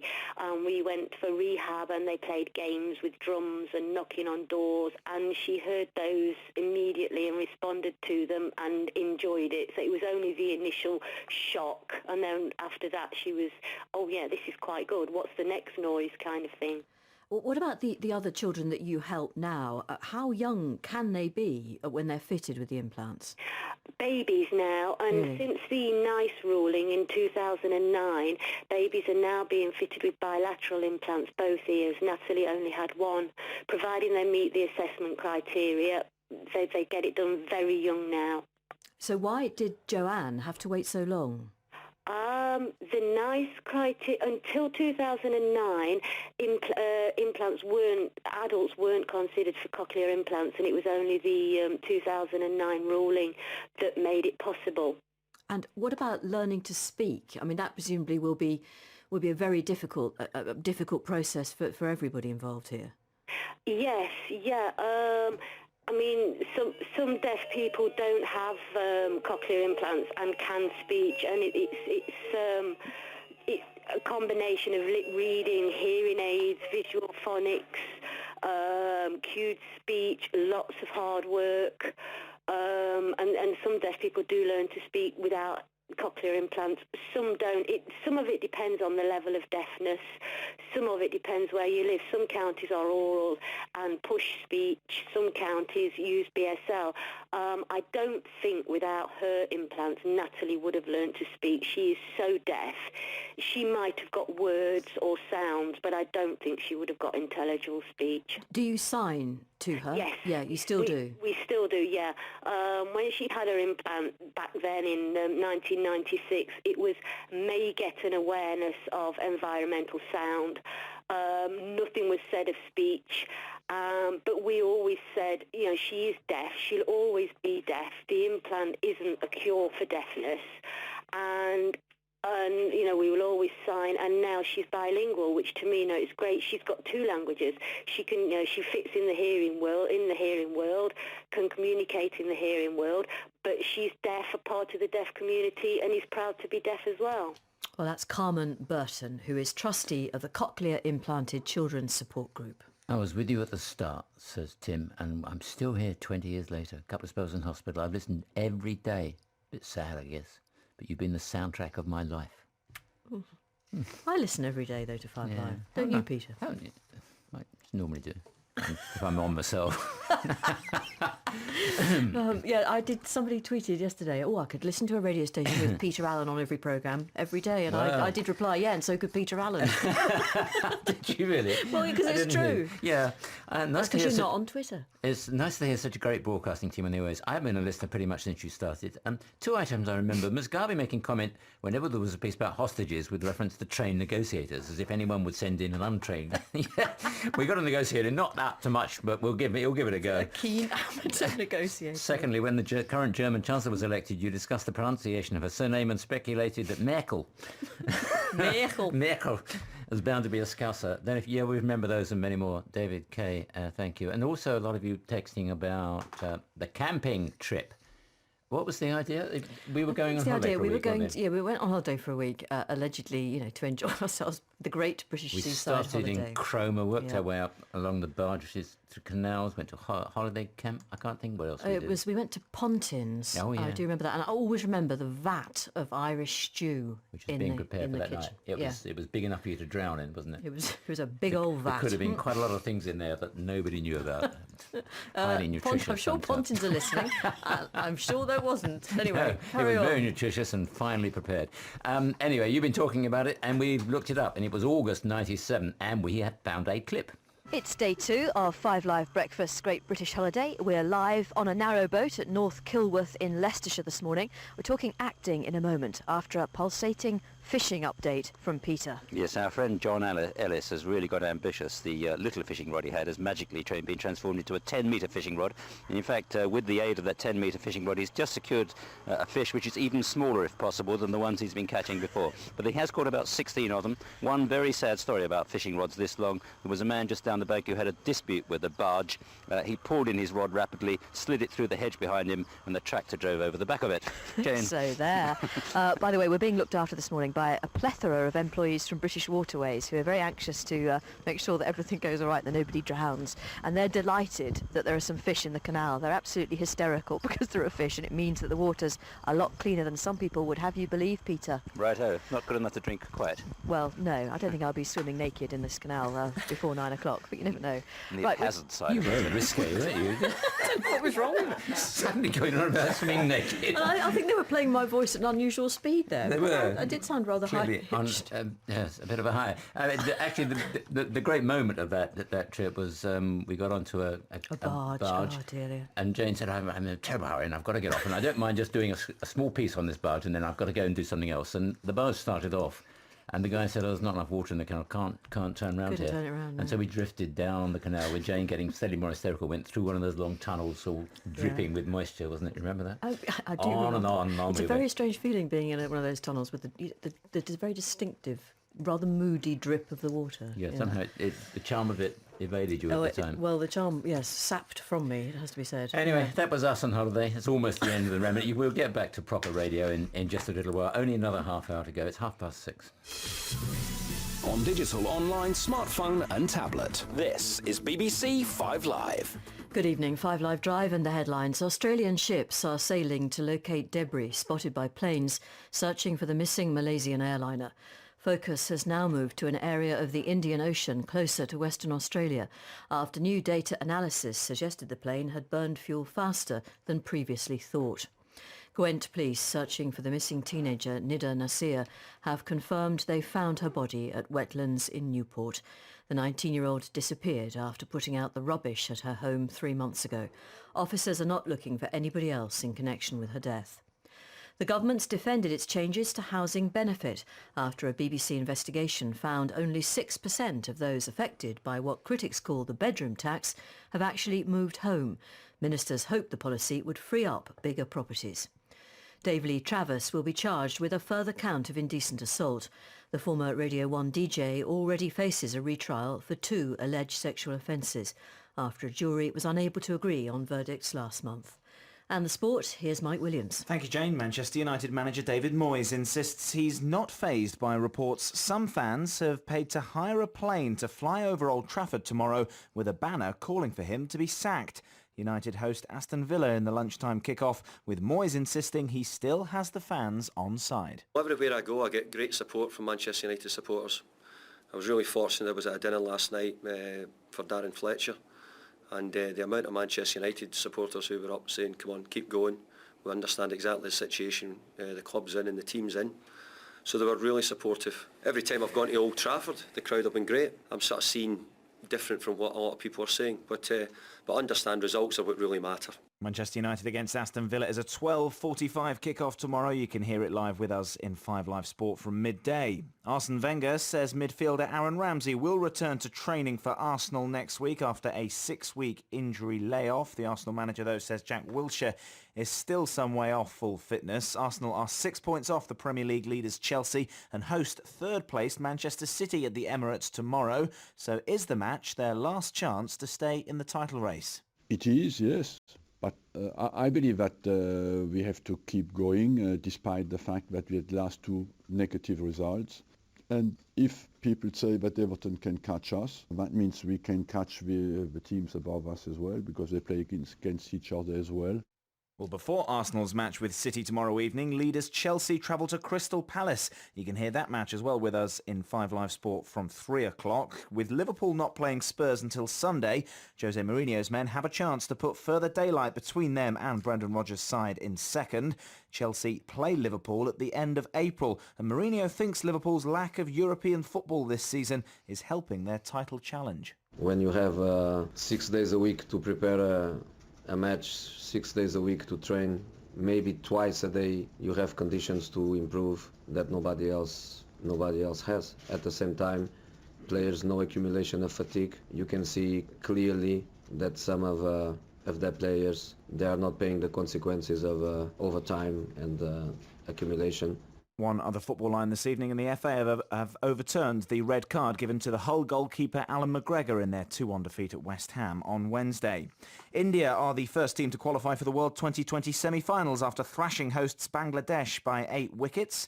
Earlier, the West Indies beat Australia by 6 wickets with 2 balls to spare. In the build-up to the match, the Australian bowler James Faulkner said he disliked the 2020 champions and that he hoped Australia knocked the Windies out of the tournament. Words that the West Indies captain Darren Sammy revealed were used to motivate his side. Faulkner comes in and smashed down the ground. It's going to be a 6. It's going to win it. West Indies win it with a huge 6. Darren Sammy jumps his bat. Bravo hurls his into the air. Huge celebration for the West Indies. We were aware of what's been said. We used it as motivation. And, it's so funny that Faulkner was bowling the last over where they needed to win. And, we hit those 2 6s. So the victory felt really good, especially to the build-up towards the game. Elsewhere, England's women beat Bangladesh by 79 runs with captain Charlotte Edwards making 80 off 69 balls. Kevin Peterson has announced he's to enter next Thursday's draft for the Caribbean Premier League, which starts in July. There's a big match in the Super League this evening as top-of-the-table St Helens entertain third-place Leeds, both teams defending unbeaten records. Dave Woods will be watching. Well, they have certainly been the 2 eye-catching teams of the season so far, so there is an excitement in the build-up to this match. But St Helens are missing a clutch of key players through injury and suspension. Luke Walsh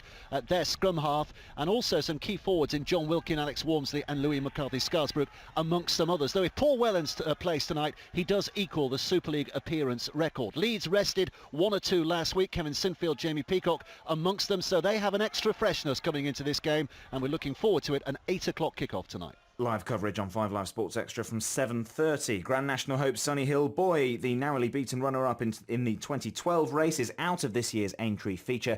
And a reminder that third practice for Sunday's Malaysian Grand Prix is at 4:55 a.m. tomorrow morning. Set your alarms. It's on 5 Live Sports Extra. The Mercedes of Nico Rosberg was fastest in second practice earlier. Qualifying is at 8 a.m. 5 Live Sport. Listen digitally or using the BBC iPlayer radio app. For more info, click bbc.co.uk/5live. Where you'll also find our terms of use.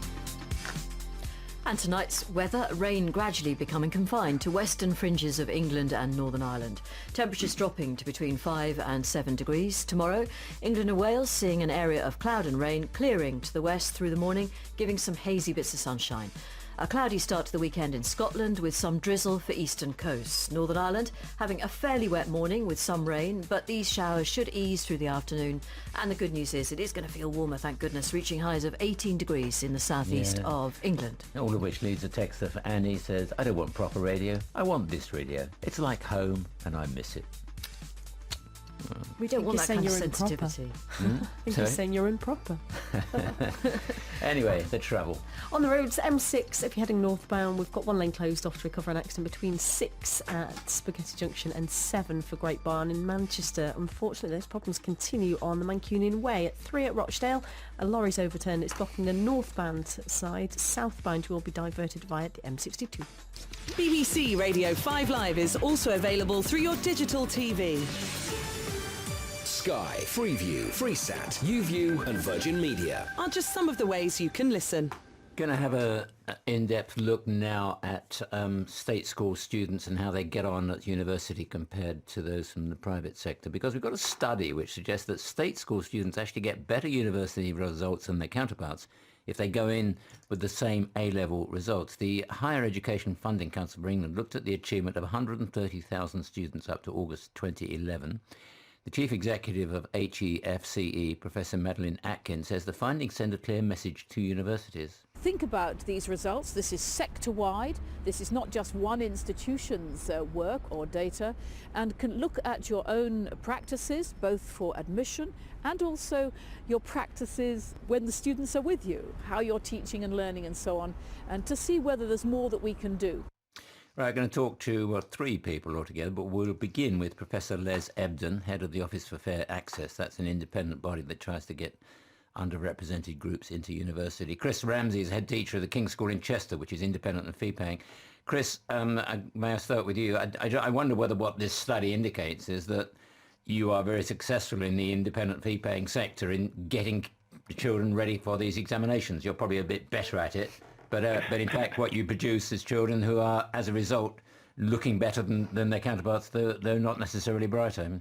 Well, thank you for that. I think we are good at getting students into university.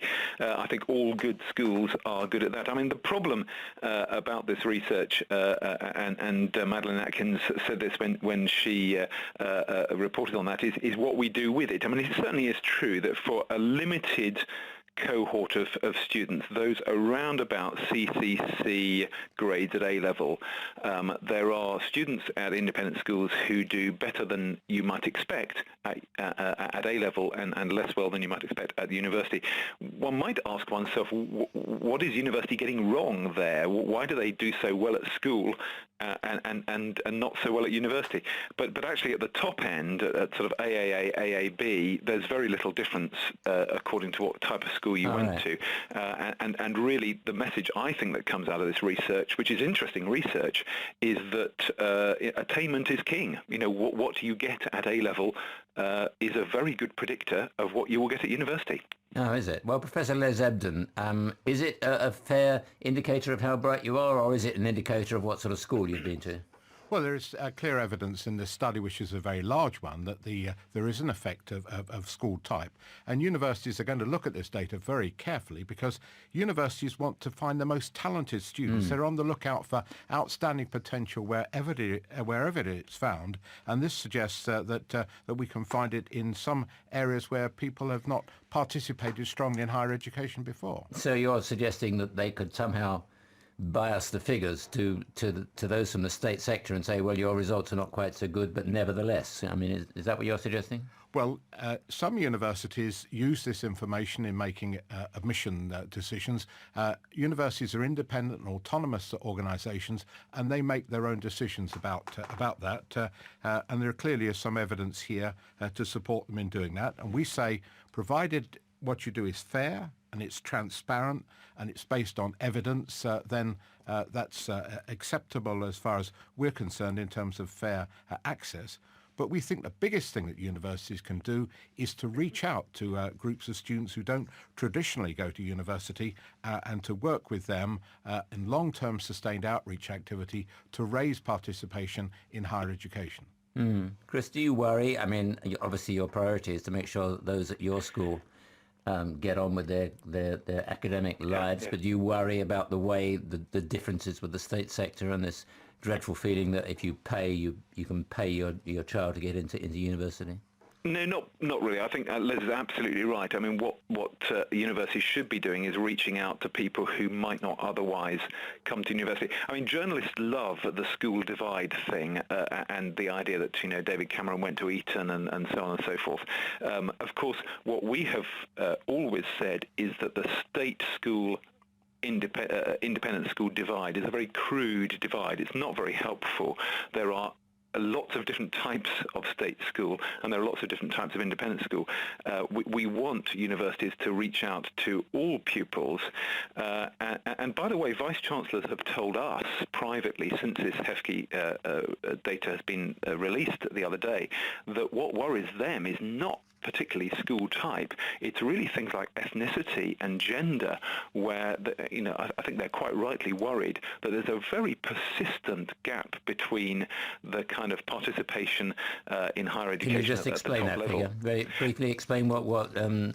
Are you saying that girls are doing better than boys? What are you saying? Girls are doing much better than boys, and white pupils are doing much better than non-white pupils, and that's been a very stubborn thing over a very long period of time. And the state-independent divide is something that vice-chancellors, I think, quite rightly are saying is a bit of a red herring. Journalists love it because makes great headlines, but actually... Head teachers love attacking journalists sometimes, Chris, but we don't mind.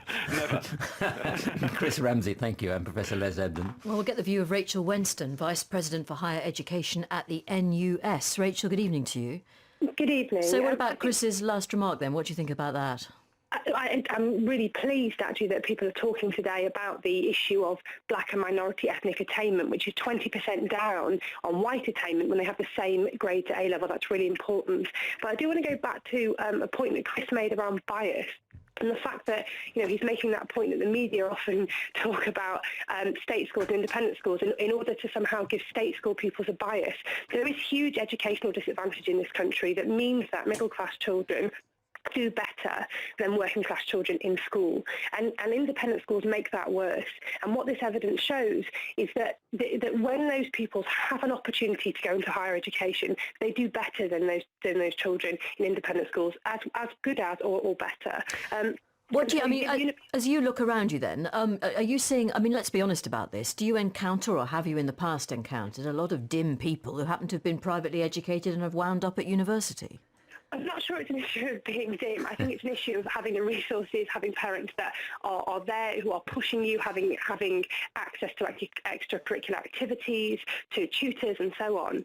But the fact is, when a pupil does better than their cohort in a in a poorer area, they will do better in university than a pupil who has the same grade somewhere else. And we should be giving these students an opportunity. We should be making sure that universities are using contextual data, so they're not just looking at A-level results, they're also looking at references from teachers, they're looking at family backgrounds, they're looking at whether this student is a care leaver, or whether they have a disability, or whether they care for a family member. All the things that students often face from low participation or high deprivation areas. Thank you very much, Rachel. Rachel Wenston, Vice President for Higher Education at the NUS. It's 14 minutes before 7. This is 5 Live Drive.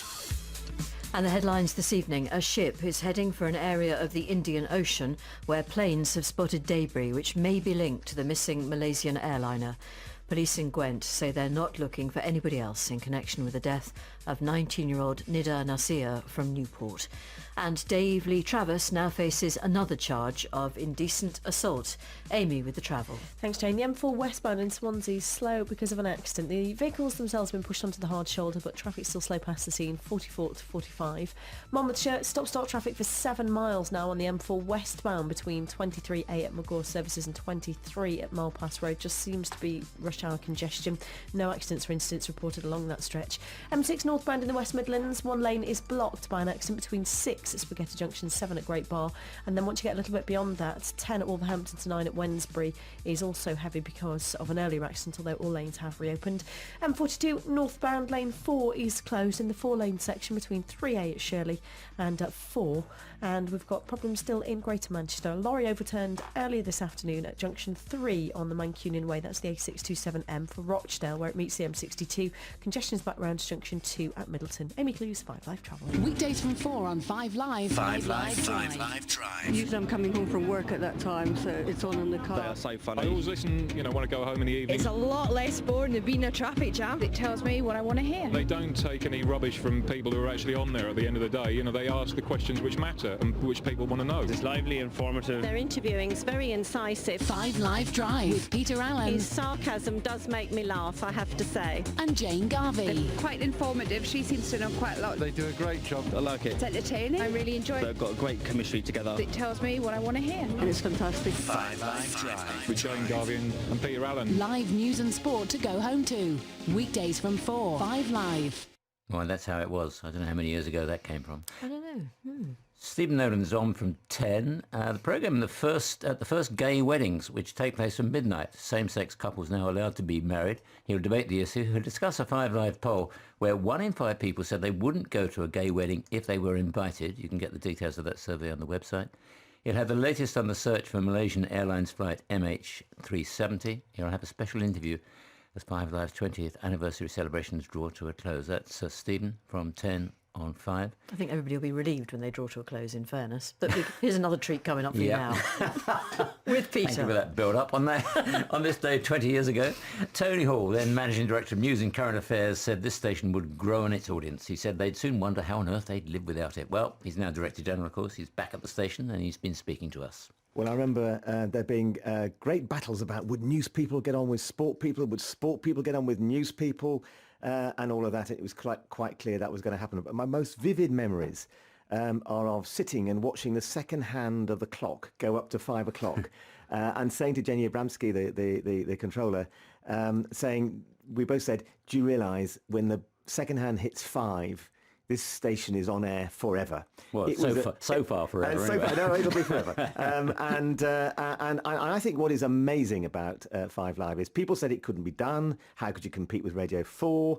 But the tone and the style and the way in which 5 Live, as it were, puts the audience at the centre of what they're trying to do. It's a conversation.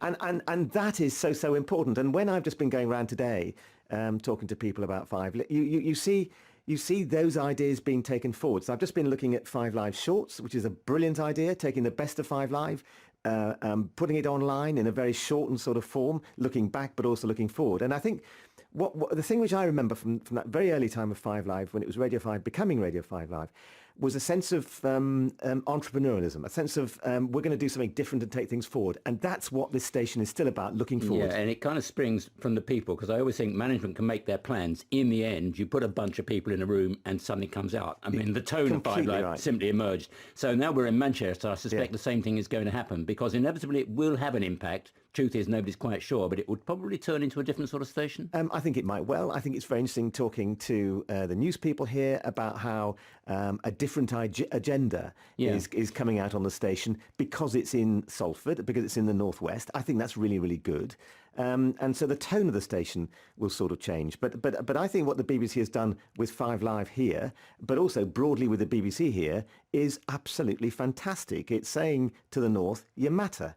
And actually, you're going to have an impact on what goes across the nation because you're broadcasting from here. In a funny sort of way, it's quite useful for the, I mean, there are lots of discussions going on in the future about the BBC, and it has to be not just about all the country, but from all the country. That's the truth of it. The strength of the BBC, and what brought me back now a year ago to the BBC, was a sense that, we are both local, we're also national, and we're also global.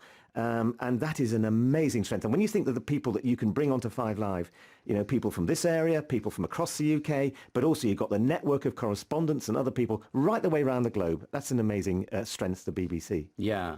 And then comes the more difficult questions, in particular about the licence fee. Now, what do you believe is going to be the impact if indeed not paying the licence fee is decriminalised? Well, the thing which has happened over the last week is that the government has agreed that decriminalisation will be something that is looked at in the run-up to the BBC's charter discussions, which must happen by the end of 2016.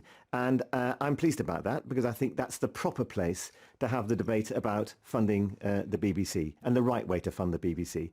Because what we don't want to have, at least I don't think the audiences want, is to have a BBC which is funded to the point where you have to say goodbye to all sorts of things that you love. It could be local radio stations or... Yeah, I mean, you were talking about a potential loss of £200 million because of that move, if they did that? But potentially. But what is good about what's happened this week is we've now got time to plan that through, to look at what decriminalisation would mean, and to look at it from the point of view of the figures for the income of the BBC. And I think it's proper that we have a look at that in some detail. Yeah.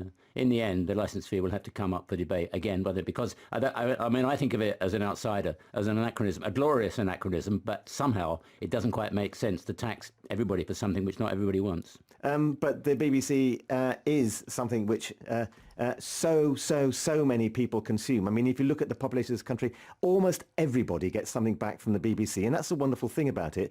And the fact that we have to think all the time about how we serve everybody, give people access to all the good things this country has to offer, I think is one of the profoundly great things about the BBC. And I have to say, Peter, we're also amazingly good value. It's very interesting listening to James Harding coming in from the Times newspaper, because he sort of says, you get the BBC for this amazing price per day, which compared with the newspaper is actually very, very cheap. And by the way, you get all the news, and then you get 5 Live, and then by the way, we throw in drama, and we throw in comedy, and we throw in entertainment. And lots of arts. Don't forget the arts. I won't forget the arts. I just yes, exactly right. Thank you. And you get the arts. It is. I think it is. Not only is the BBC, one of the great crown jewels of Britain, but I think it's also very good value too.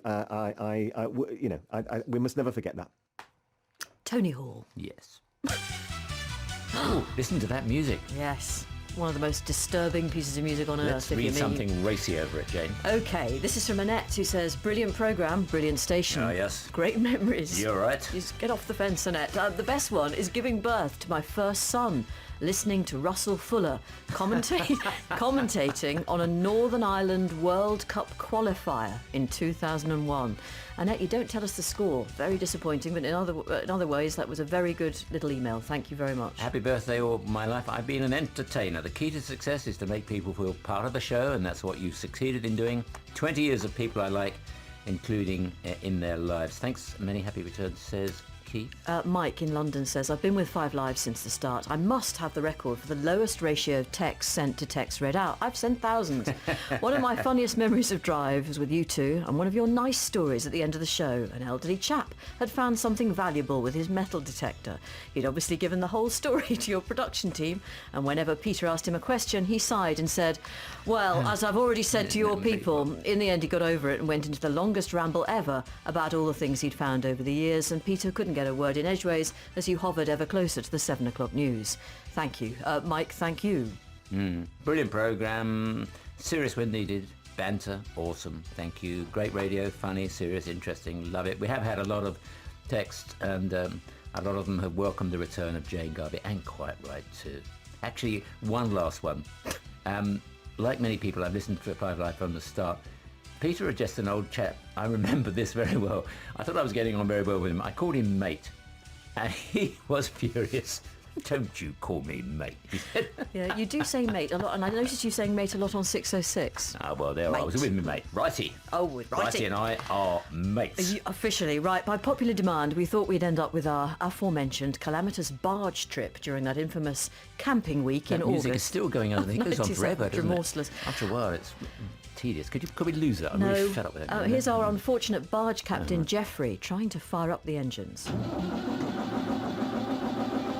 Maybe a little bit more. Sounds like my old Fiat Panda, that does. You got a choke? Hey. I shall give you the push-off at the front. Yeah, if it's there, you'll be going roughly straight. That way, you'll send it to the left. Clear the decks. We're off, Jane. How does it feel? Responsible. I've already crashed. Into I something. know. I've just crashed into that thing. It's all right. It's only another narrowboat. Because if you're not careful, you're going to hit that bridge up there, Jane. I won't hit the bridge. You've now gone too far to the right, Jane. Stop the Oh, swing. expert guidance. Oh, No, that way. Quick. Oh, right. We are steering the most erratic of courses down this canal. Sorry. Well, I think Jeffrey should take charge now. Right, well, we're going well now, Jeffrey. How do we turn round? That is very difficult. Normally you're committed, especially on the larger boat, you're committed to the next turning point, which is quite a distance away. Sorry about your fishing, lads. We appear to be stuck fast on the mud, Jeffrey. Yeah, what should we do? I'm going to push the back along. Yeah. And if we... Oh, I see. You're just pushing us up the Slowly. mud by hand. Yeah. That's away off. again. That's off. So you're going to try again and get into a different spot on the I bank? think we'll go. Yeah, we'll try just a little bit further down. Here we go. How do you feel about cruising on a barge, Jane? Well, I just haven't said goodbye to anybody, and it doesn't look as though we're getting back, does it? It does look as if we just keep on going. We've been going about 20 minutes. We've made 3 attempts to turn around so far. We're now drifting through a kind of green jungle. It makes you think of one of those David Attenborough films. At any moment there'll be a wild cry from the jungle. And say, good Lord, look over there in the green. Who will it be, Eddie Mayer? Jeffrey said he'd take us out for 2 minutes. That was all, just 2 minutes. Even 100 yards, wasn't it? Up to the bridge and back. That was 3/4 of an hour ago. Yeah. How many times have we tried to turn round? 8. Must be 8. And we haven't been able to do it. And the good news is we can't turn round. No. We can't turn around. I'm not quite sure why we can't. It's not wide enough. And what's more, the next thing we come to is a mile-long tunnel. And now we are in the tunnel. Just passing another barge. Hello. Hi. Just see the light at the end of the tunnel from here. Oh. Yes. Very good. Actually, to be honest, this is very creepy. There's stuff dripping from the walls and from the ceiling. Yeah. It is very cold. It is very dark. I'm quite frightened. We haven't said very much recently because You can't. sweating and straining to try and turn this thing around. We've been pushing the pole at the front and ramming it into the bank and just trying to turn it round. Hooray! Well done, Jeffrey. Bloody magnificent.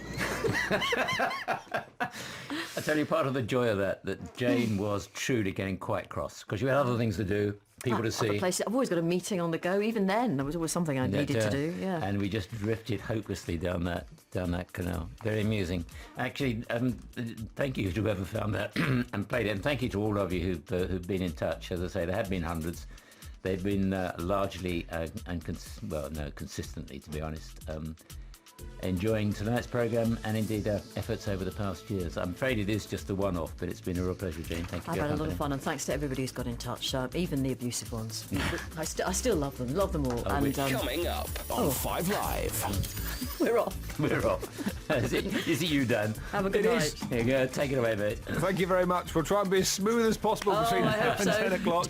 It's your Friday night sporting preview. Loads of voices on the way. Moyes, Mourinho, Pires, Raheem Sterling and Richard Scudamore. Plus the rest of the day's sport as well. We have 3 lovely guests in the studio, and you can join in too on 5 Live. First for breaking news and the best live sport. This is BBC 5 Live. Evening all, it's 7 o'clock on 5 Live. I'm Dan Walker on 5 Live Sports Extra right now. From 7:30, by the way, commentary on St Helens against Leeds Rhinos in the Super League. Plus, at bbc.co.uk/5 Live, 5 Live in short is the new way of catching up on the very best moments and the biggest stories. But first, it's the news with Madeline Briggs. This is BBC 5 Live. Ships are expected to reach a new search area in the Indian Ocean this weekend as the hunt continues for debris from the missing Malaysia Airlines plane. The focus has been shifted 700 miles closer to the West Australian coast after new analysis of the flight speed.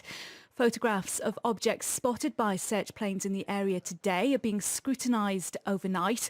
Our correspondent John Donnison has been up with one of the crews. Today they thought it was a pretty good day because they've had several days where they've headed out, they've seen nothing at all. And today I think they were saying they had 20 or 30 sightings. So it does seem that now they've shifted the search area to this area slightly further north. They are making some progress. So I think 5 other flights managed to spot things today. Gwent police say a body found at the Newport Wetlands Nature Reserve yesterday is that of the missing Newport teenager Nida Nasir. The 19-year-old was last seen 3 months ago when she went outside to put the bins out. Officers aren't looking for anyone in connection with her death. Afghan security forces say they've killed 5 gunmen who attacked a guest house used by foreign aid workers in the capital, Kabul. A 10-year-old girl was killed when a car bomb exploded in the street. A man who killed his mother and sister with an axe after being sent home from a psychiatric hospital has been sentenced to life in prison. John Jenkin attacked Alice McMeekan and Kate Jenkin at their home in Millom in Cumbria in June last year. 2 days earlier, he'd been released from a mental health unit after a 90-minute examination following a suicide attempt. The BBC's Director General has defended the licence fee following moves to decriminalise non-payment. The BBC is something which so many people consume. I mean, if you look at the population of this country, almost everybody gets something back from the BBC, and that's the wonderful thing about it. And I have to say, we're also amazingly good value. Tony Hall has been speaking to 5 Live as it celebrates its 20th anniversary. He says the station is unique. What is amazing about 5 Live is the tone and the style and the way in which 5 Live, as it were, puts the audience at the centre of what they're trying to do. It's a conversation. Formula One. Across the BBC continues this weekend. The Malaysian Grand Prix. Australia showed that Mercedes mean business and that both Lewis Hamilton and McLaren's Jenson Button are in with a shout this year. And the young guns are coming through. What will the next round bring us? Who can survive the steaming heat of Malaysia? Formula One has gone back to the drawing board. New rules, new cars, old school racing. Formula One. The Malaysian Grand Prix. This weekend on BBC TV, online, smartphone and tablet. And on BBC Radio 5 Live and 5 Live Sports Extra. Your sporting weekend starteth here. It's Friday night, and this is 5 Live Sport.